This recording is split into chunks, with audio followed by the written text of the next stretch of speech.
এই বউ কেকটা আমার রিসেন্ট ফেভারিট একটা ডিজাইন। আর এই কেকটা নিয়ে অনেক ধরনের প্রশ্ন আসছিল।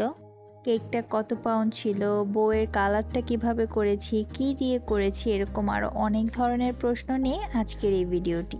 কেকটা ছিল 2 পাউন্ডের ভ্যানিলা ফ্লেভারের কেক, কিন্তু আপু কালারটা চেয়েছিল ব্ল্যাক। তো আমি ব্ল্যাক কালারটা ক্রিম দিয়ে না করে চকলেট গানাশ দিয়ে করেছি। পুরোটা কেক আমি চকলেট গানাশ দিয়ে কাভার করে দিয়েছি। আর এই বউটা আমি তৈরি করেছি ফন্ডেন্ট দিয়ে।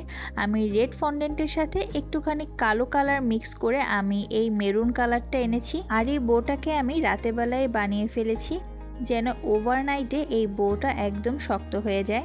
কিন্তু এই বউয়ের যে ফিতাগুলো, এগুলো কিন্তু আমি সকালবেলায় বেলে জাস্ট সেট করে দিয়েছি, কারণ এটা যদি আমি রেস্টে রাখি এটা শক্ত হয়ে যাবে, তখন আমার সেট করতে প্রবলেম হবে।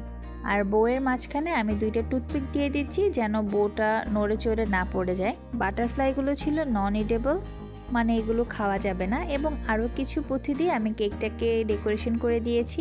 এই কেকটা আপনাদের কাছে কেমন লেগেছে তা অবশ্যই কিন্তু কমেন্ট করে জানাবেন। আর কোনো ধরনের প্রশ্ন থাকলে আমাকে কমেন্ট করবেন। আল্লাহ হাফেজ।